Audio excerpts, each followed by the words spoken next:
ሰላም ጤና ይስጥልኝ እንደምናላችሁ ውድ ቻናሌ ተከታታዮች እግዚአብሔር ይመስገን እኔ ሰላም ነኝ። ዛሬ ደግሞ ይሄንን የመሰለ ቆንጆና የሚጣፍጥ የፍርፍር አሰራርን አሳያችኋለሁ። እስከመጨረሻው ከኔ ጋር ሁኑ። ከዚያ በፊት ለቻናሌ አዲስ ከሆናችሁ ሰብስክራይብ በማድረግ ሐሳብ አስተያየት ካላችሁ ኮሜንት ላይ በመጻፍ እንደተለመደው ላይክ እና ሼር እያደረጋችሁ አብራችሁኝ ሁኑ። ወደ አሰራሩ እንሄዳለን። ለድምጽ የጥራት ይቅርታ ጠይቃለሁ። ጉንፋን ስለያዘኝ ነው። እዚህ ጋር ደቆ የተከተፈ ቀይ ሽንኩርት አዘጋጅቻለሁ። ሁሉንም ግብአት አሳያችኋለሁ። የተፈጨ ቲማቲም፣ በርበሬ እዚህ ጋር በርበሬ ወይም የበርበሬ ድል መጠቀም ትችላላችሁ። ተቀቅሎ ተልጦ የተዘጋጀ እንቁላል፣ ማጣፈጫ ቅመሞቹን ደግሞ ላሳያችሁ። እዚህ ጋር ነጭ ሽንኩርትና ነጭ ቅመም፣ ግን ቤታችሁ የምታገኙትን ቅመም መጠቀም ትችላላችሁ። ነጭ ቅመም፣ ነጭ ሽንኩርት እና ኮረሪማ ተጠቀማለሁ። እንግዲህ እንደዚህ ግብአቶችን ካዘጋጀው በኋላ ወደ አሰራሩ ስንሄድ እንደ ሁሉ ጊዜው ድስት እንጥድና ደቆ የተከተፈው ቀይ ሽንኩርት ጨምሬ የሽንኩርቱ ውሃ እስከሚጠፋ ድረስ እያማሰሉ እንዲበስል አደርጋለሁ። ሐሳብ አስተያየታችሁን ኮሜንት ላይ ጻፉልኝ። ቪዲዮ ስለቅ ለሌሎች እየደረሰልኝ አይደለምና ላይክ እያደረጋችሁ ቪዲዮን ተመልከቱ። ሐሳብ አስተያየት ካላችሁ ኮሜንት ላይ ጻፉልኝ። እንደዚህ አዳዲስ ቪዲዮ ስለቅ ደግሞ እንዲደርሳችሁ ሰብስክራይብ እያደረጋችሁ ተቀላቀሉኝ። ጉንፋን ይዞኝ ሙሉ ለሙሉ ሳይለቀኝ ነውና አንዳንድ ጊዜ ድምጼ ሰንኮርኮር ካለ ይቅርታ እጠይቃለሁ። ሽንኩርቱን በደንብ ካበሰልሁት በኋላ ዘይት ጨምራለሁ። ዘይቱን ጨምሬ በደንብ አድርጌ አቁላለዋለሁ። በጣም ቀላል ነው፣ ግን እንግዲህ እኔ እንዴት እንደምሰራ እንደ ሁሉ ጊዜው ላካፍላችሁ ብዬ ነው እንጂ እናንተም ሰርታችሁ የምታውቁስ ሊሆን ይችላል።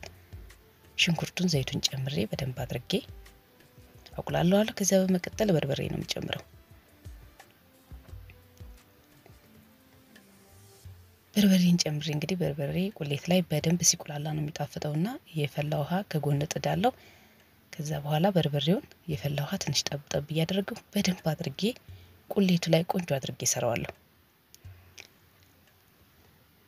እንደዚህ በትንሹ ሳይበዛ ውሃ እየጨመረን በደንብ እናቁላለዋለን ማለት ነው። ላይክ እያደረጋችሁ ቪዲዮን ተመልከቱ። እስካሁን ቪዲዮን እየተመለከታችሁት ከሆነ እንግዲህ ላይክ አድርጉ ማለት ነው። ትንሽ ውሃ እየጨመርኩ እንግዲህ በደንብ አድርጌ ቁሌቱን ቆንጆ አድርጌ ሽንኩርቱም እንደዚህ በደንብ ሲታሽ በደንብ ይበስላል። ከዛ በመቀጠል ነጭ ሽንኩርት ነው የምጨምረው።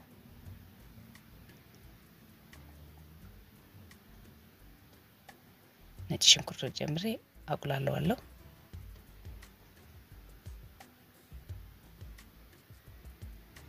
ነጭ ሽንኩርቱን ጨምሬ ካቁላላሁት በኋላ ቲማቲም የተፈጨውን ቲማቲም እጨምራለሁ በትንሹ።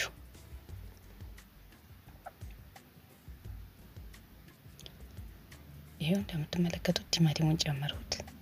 ቲማቲሙን ጨምሬ አቁላለዋለሁ። በደንብ እንዲበስል አድርጋለሁ።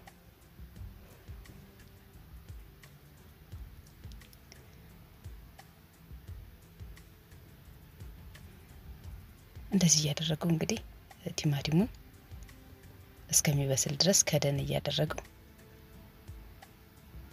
ቁሌቱን ቆንጆ አድርጌ እሰራለሁ። እንደምትመለከቱት ቆንጆ እየሆነልኝ ነው፣ ግን እኔ ትንሽ ቀጠን እንዲል ስለምፈልግ ውሃ ጨምራለሁ።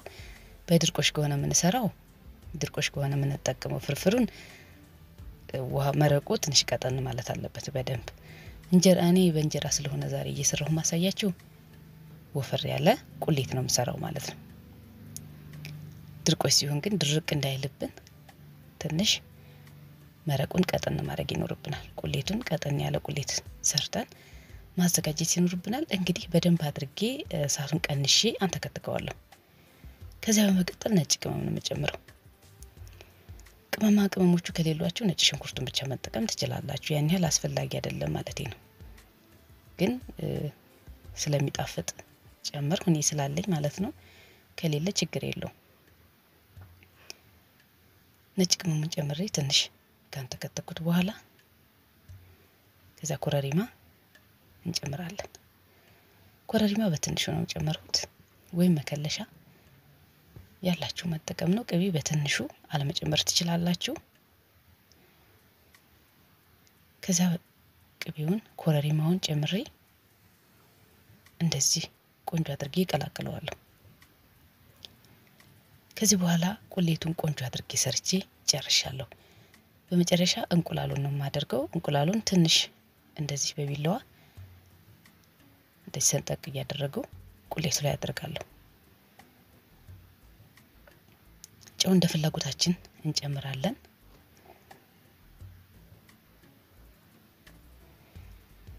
እንቁላሉን ጨምሬ ከቁሌቱ ጋር እንደዚህ ቀላቀልሁት። ከዛ በመቀጠል እንጀራ እዚህ ጋር አዘጋጅቻለሁ። እንጀራውን ጠቅልሌ እንደዚህ ቆራርሰዋለሁ።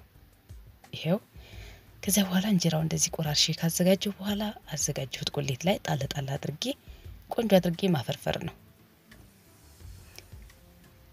ይሄው ቁሌቱ የሚያምር የሚጣፍጥ ሁሉ ነገር የተስተካከለ ጨውንም ቅመሙንም ቅማምሺ አስተካክዬ ያዘጋጀሁት ቁሌት ነው።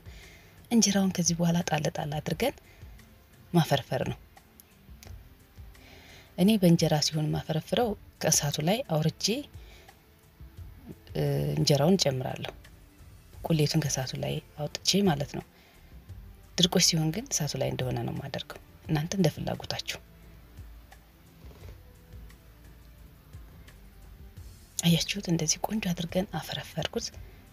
በጣም ነው የሚያምረው፣ በጣም ነው የሚጣፍጠው። እንቁላሎችን ሁለት ከፍላቸዋለሁ።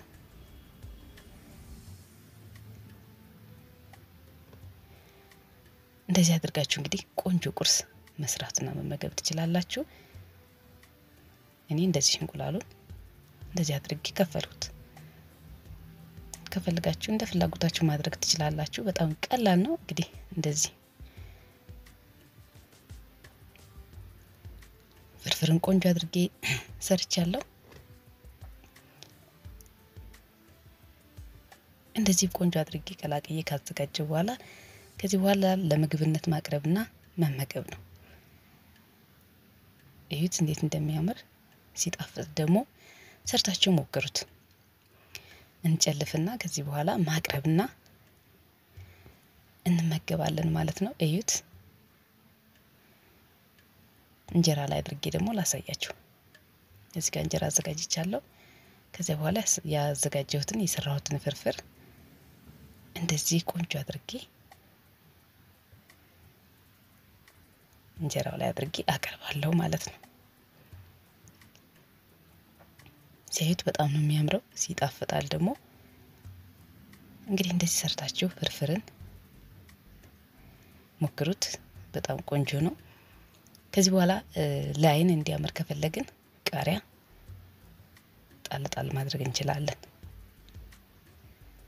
አስፈላጊ አይደለም ግን እንደዚህ ስታቀርቡ ስትመገቡ ላይናችሁ እንዲያምር ከፈለጋችሁ እንደዚህ ቆንጆ አድርጋችሁ በቃሪያ ሳምራችሁ ማቅረብና መመገብ ትችላላችሁ።